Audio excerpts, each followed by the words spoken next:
Hey everybody, welcome to Pop Culture Philosophers. I'm Rockin Robbie Billups, and it's time for the weekly pop culture wrap-up.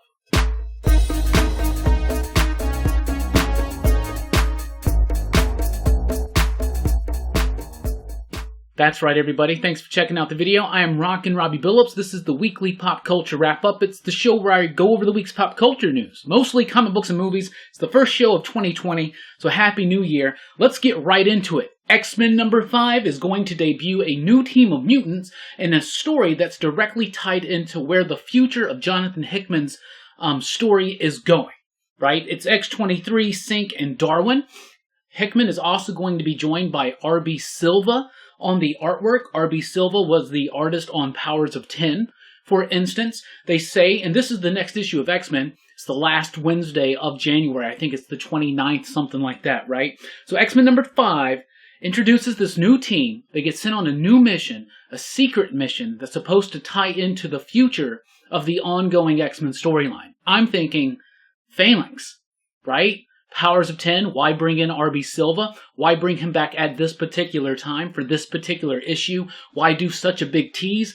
I don't know. You know, all of us here at PCP and a lot of us in the community are loving the Dawn of X stuff right now, especially what Hickman's plans could be for the future.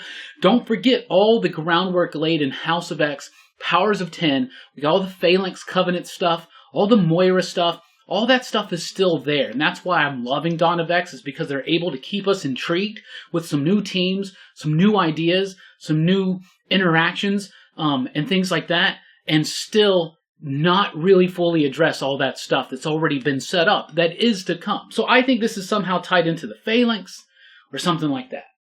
But maybe I'm wrong. Empyre, we talked about that a few weeks ago. Avengers Fantastic Four Empyre is the official name. That redacted teaser finally came out with no censoring whatsoever. We now know it is written by both Al Ewing and Dan Slott. It's going to have artwork by Valerio Schiti. It's going to be an Avengers and Fantastic Four team up against the Kree and the Skrull. So if you haven't read Incoming number 1, you don't want spoilers, don't pay attention for the next few seconds. The Kree and the Skrull have kind of united, right? And now they're coming after Earth. So the Avengers and the Fantastic Four are going to unite.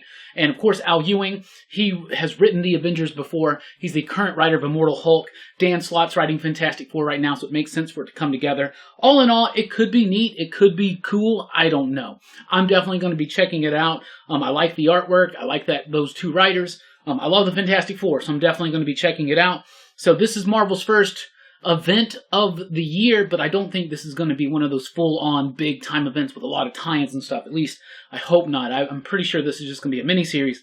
But who knows when it comes to Marvel. Mark Millar has shared that he's working on Jupiter's Requiem. He has started writing the third part of the Jupiter's Legacy trilogy, right? So this debuted with Jupiter's Legacy with Frank Quitely, then he did Jupiter's Circle, which was like a prequel, and now it's going to be Jupiter's Requiem. Now we know that I think it's Stephen S. DeKnight, is working on a Jupiter's Legacy TV show for Netflix, part of the Miller World TV deal with Netflix. So very exciting news for Miller fans, fans of Jupiter's Legacy. I read the first Jupiter's Legacy, but I never read any of the other stuff, so I definitely want to get caught up and see what all the hoopla is about, right? But there you go. Jupiter's Requiem has been started. It's now being worked on by writer Mark Millar. Kanto and the Clockwork Fairies. That's right, didn't take long until we got the official announcement for the next Kanto book. That's right, the next Kanto book is going to be in May. It's going to be a one-shot called Kanto and the Clockwork Fairies. Kanto was one of my absolute favorite books of the year. It made its place on my top 10 list of the year at number 10. I love this book. I thought it was great. If you follow the weekly comic book review, you know my thoughts on it. I'm incredibly pumped for more Kanto coming. It's sad that it's just a one-shot. However, it will be pretty much almost rightly followed by a 5-issue miniseries. So more Kanto. It starts in May. That's how long we got to wait, but I'm very excited. I think that wait is going to be well worth it. The Quiet Place Part 2 has a trailer out. I'm one of those few people that didn't really like The Quiet Place as much as other people. Like Quiet Place, it was okay. It was okay. But to be honest, I was falling asleep. And so the movie didn't really entice me as far as, it was very suspenseful and I thought it was well done. But I was falling asleep towards the end of it because I guess it just didn't keep making music come at me or whatever. I don't know. But The Quiet Place is pretty good. But this trailer for part 2 looks amazing. Really great trailer. Very well done. I was someone who was not completely sold on Quiet Place. after watching the trailer for the sequel, I want to rewatch Quiet Place. And I definitely want to watch Quiet Place 2. Cillian Murphy is in it. I can never pronounce the other dude's name right. The guy that was in Gladiator and Amistad. Something like Jim... I'm not even going to try to butcher his name. Y'all know who I'm talking about. Really like those two actors. So I'm excited for this. This trailer looks suspenseful. And it was like, how can they take the story? I mean, what do you do with it? Well, this looks really cool. A great post-apocalyptic thing that could, but without zombies. So that's kind of refreshing. Kevin Smith is still working on the sequel to Mallrats. He just recently revealed that it's going to be called Twilight of the Mallrats.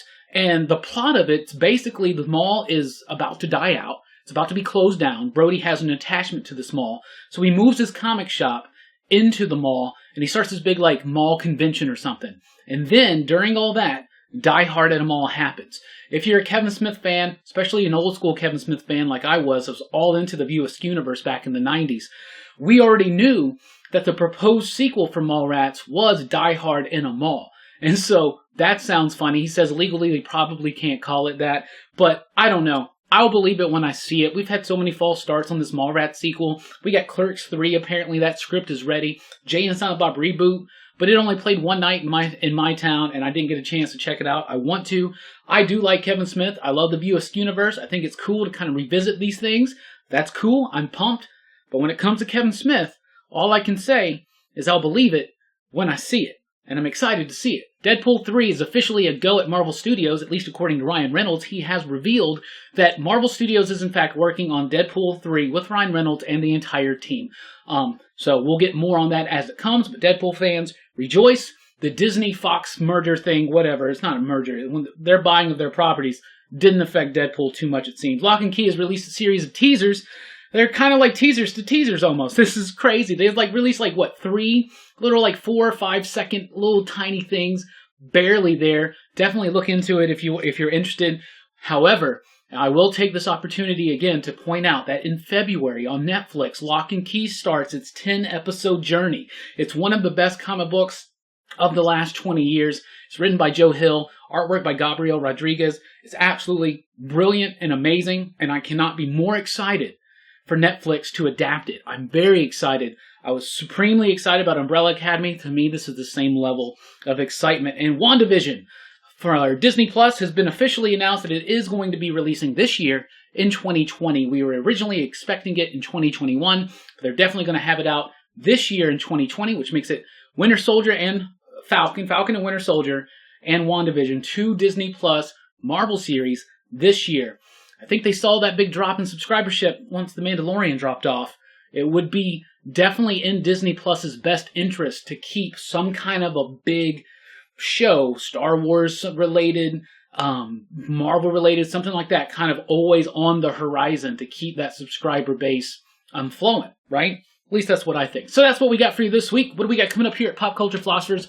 Lots of fun stuff. We just recently debuted a new show, Top 10 Comic Books of the Week. So every new comic book day, right after, I'm going to reveal my top 10 comic books in a video. And then even at the end of each month, I'm going to do a top 10 comics of the month. And then, of course, lead into the top 10 comics of the year. I like making lists like that, so why not? It's my personal opinions and stuff like that. It's not about spec or hot books or anything like that.